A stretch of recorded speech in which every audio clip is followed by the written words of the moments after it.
I've applied to, I don't know how many hundreds of jobs. I can show you the receipts. I can show you the email confirmations. Like, I am trying my best to use my values with the freedom that we have So here. if I give you a job, you would work 40 hours a week? If the job is in alignment with something that's noble and good, I think I could.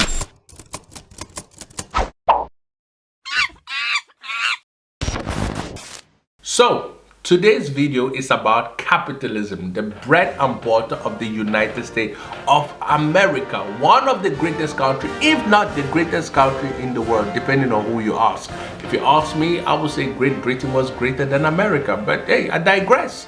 Today, I fell upon a very interesting video called One Capitalist versus 20 Anti-Capitalist, featuring Patrick Ben-Davis on Jubilee. I wanted to share that video with you, or maybe that clip with you, so that we can discuss about it. Let's just jump right into it. This is not the United States of Patrick Bet-David. This is the United States of America. Would you take money from a capitalist to help you go see specialists? I mean, yeah, sure, why not? But would you also be open to seeing somebody else I choose as a psychologist that may... No. You're not? No.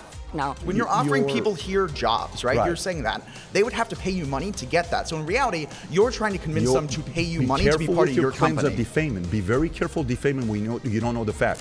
I'm Patrick Ben-David. I'm an entrepreneur and founder of PBD Podcast. Today, I'm surrounded by 20 anti-capitalists.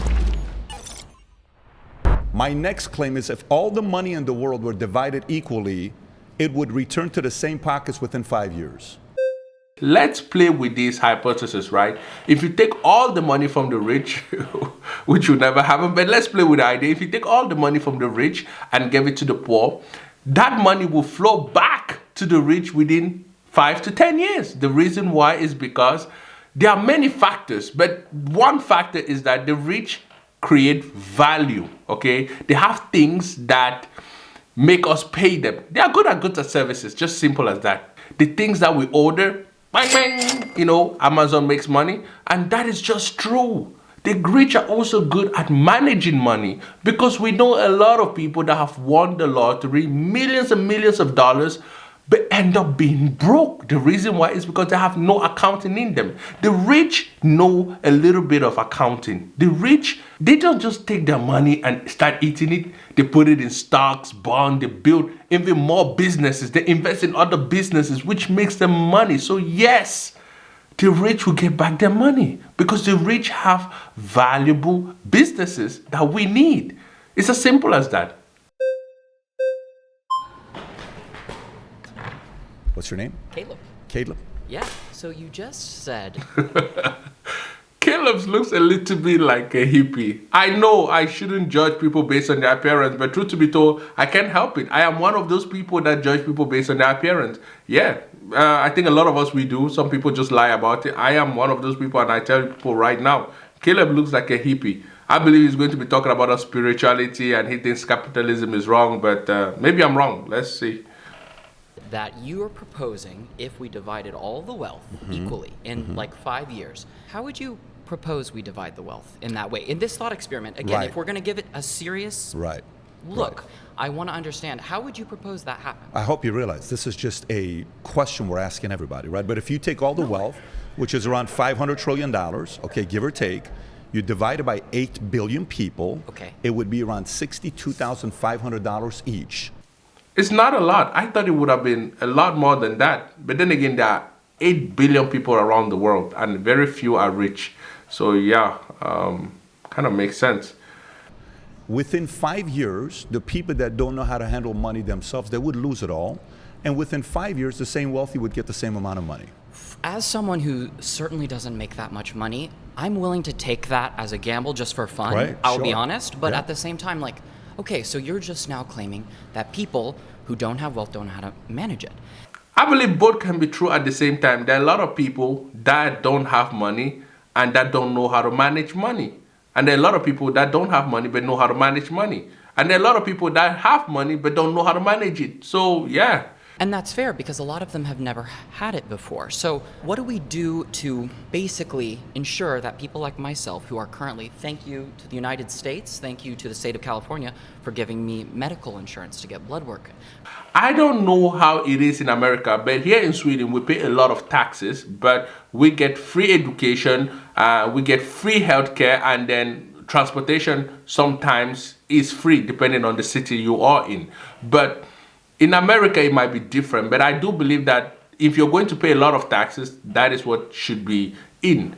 Otherwise, there's no point. But I also love that the government is giving free healthcare to some places in America. I really love that the government is also helping hungry children. And, you know, I love that. I love that the government does things. And I also love that the government takes care of veterans, because I do believe that people going to war and risking their life for us, man, they deserve a lot more than that.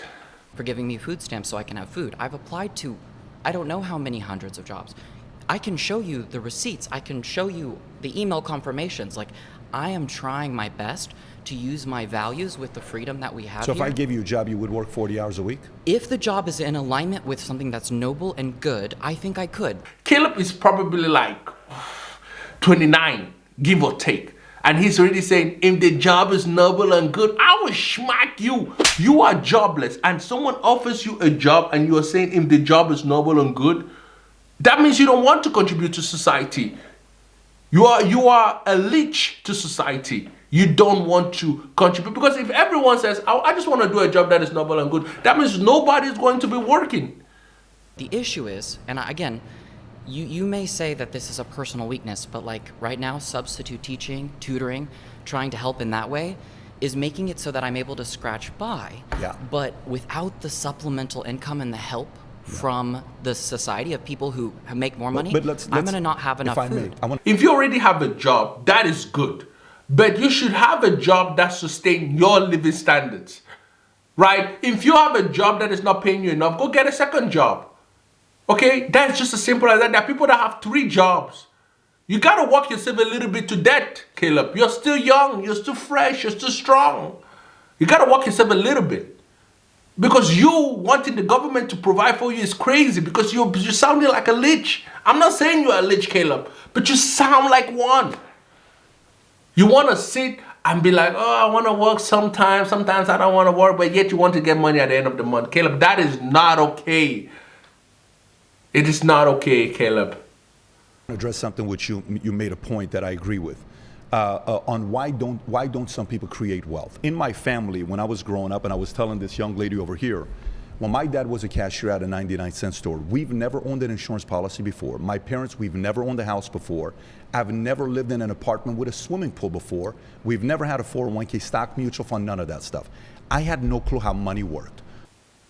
It's crazy that Patrick Ben Davis is saying things like that, because my family doesn't have money. My mother did not know how to invest in stocks, bonds. My father does not know what stocks, bonds are. He does not know what ETFs are, funds are. He does not know any of that. I did not know any of that until recently. You know who put me on that game? My co-worker. And that is crazy. Sometimes I think, imagine the compound interest that I would have had if I would have put my money in the bank. I didn't do that. But I learned. Now life is more fun for me, because I'm like, you know what? I have a daughter now. I'm going to put a little bit of money in the fund for her. She's going to take it when she grows up. You know what I mean? So for me, when I got out of the Army with a 1.8 GPA, out of high school, I went straight to the Army because I didn't know how money works. If you look at our system today, in high school, we learn about a lot of different things. They don't teach us about taxes, finances, mutual funds, stocks, bonds. Colleges don't even teach a lot of that right now. So Yeah, me too. I agree with Patrick Ben Davis, right? It's recently that I've been learning how stocks works and how like ETF they work. I've been learning about that recently, but I didn't know that, right? My mother doesn't know about stocks. My father didn't know about stocks. So I'm learning. I'm catching up. So every month when I work, I save some money. That is the way it's supposed to be, right? I'm saving some money for my daughter, but that's just the way it's supposed to be, right? And sometimes I'm even looking for a second job. I already have a job, but I'm even looking for a second job because I've understood the game of life. The more you acquire, the more you are able to save. For example, right? Now like this, I know I have nothing of substance. That's why I'm doing YouTube and I'm working my job, right? Because I know like if this does blow, I'm going to be rich. But if it doesn't blow, at least I still have my job and I've saved a little bit of money. That's just how I look at things. Working in high school? Did I work at high school? Have you have experience like me, someone who's essentially on those front lines working in? I think that's also the problem with the government. I think the government has to teach people about how to manage their money, because that is a very important life skill that people should have.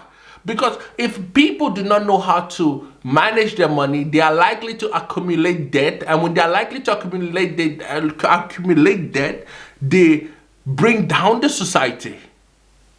When people do not know how to manage their money, they end up depending on the government. And the government end up giving them more money.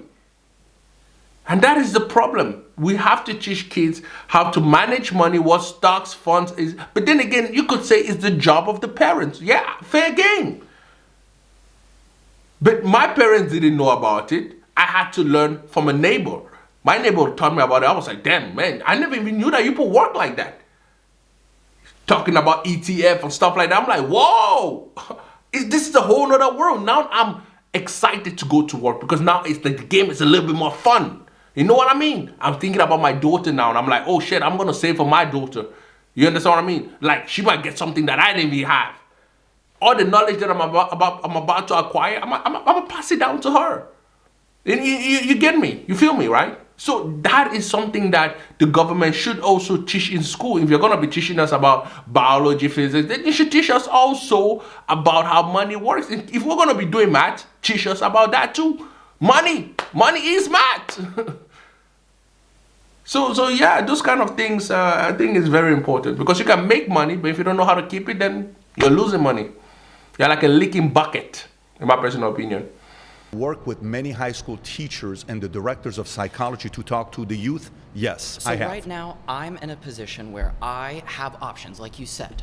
I do have some options, but they seem to be somewhat destructive and exploitative of me, of my peers. Imagine you that don't have a job sitting and telling us that working is exploitative. Man,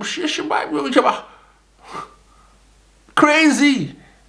Like, you know, in Swedish, they say, jag vet inte vad som pågår i den här shunos huvud, mannen. God. So I'm trying I think to you're too selective for jobs right now. You don't have the ability to be selective at this stage. Well, but the thing is, I do, because I'm instilled with a freedom that is maybe God universe given, and I don't actually have to because of the system, like you said. And Caleb looks like someone, if he won the lottery, he will lose all that money because he has no concept of reality. The reality is that the reason why people can take care of your medical bills, Caleb, is because people pay taxes. Because if everyone decides not to work, no one will be able to take off your medical bills, Caleb. The truth of the matter is you have to get up and jump into society and go out there and work and contribute into society. Then sitting there and acting as if you're all better than everyone. You're not. Well, thankfully, California agrees. But you mentioned earlier in a previous discussion that we have free speech. We can say what we want. Right. But the thing is, have you been punched on the train for how you look and how you share your ideas? Do I look like an American to you? Do you see this note? That's a very good question. Does Patrick look like an American? No. Listen, I do believe that there's a privilege to having a white collar. I'm going to be honest. Being white, there's a privilege to it. You know, some doors are open to you. Some doors are closed to darker people like me or Patrick. Patrick, the reason why he's the way he is because he had to fight. I don't have to play along with some corrupt game. So I gave up a career. I think California is perfect for someone like you. No, I'm just asking. I'm Middle Eastern. You know what's happened to this guy?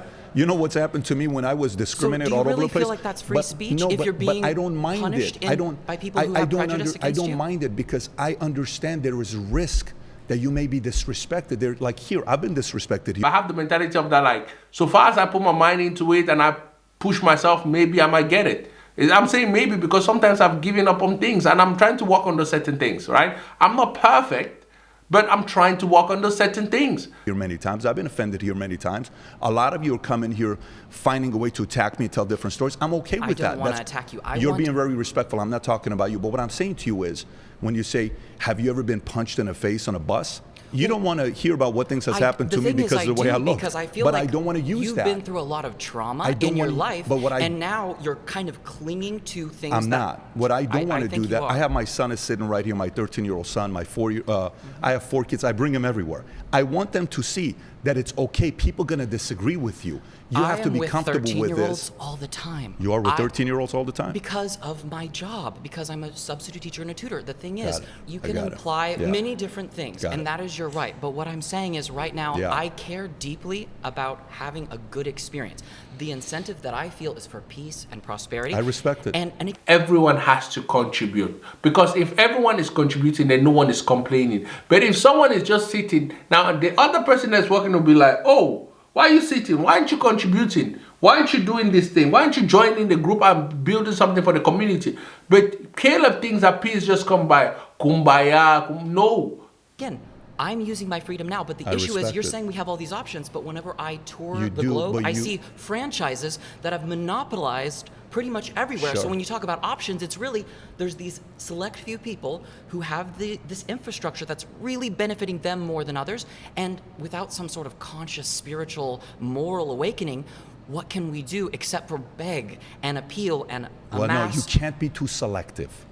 At the beginning, when I worked at Haagen-Dazs, I couldn't be too selective for a job. I can't whenever I can. It's a choice. Yeah. Thank you so much. Yeah, nice. Appreciate you for being respectful. Everyone has to contribute to that utopian. Everyone has to put a little bit of something. And Mrs. Egbe Etarosin. Idong hala, ajo. Obasia yoren kelewa. Ato basia yoren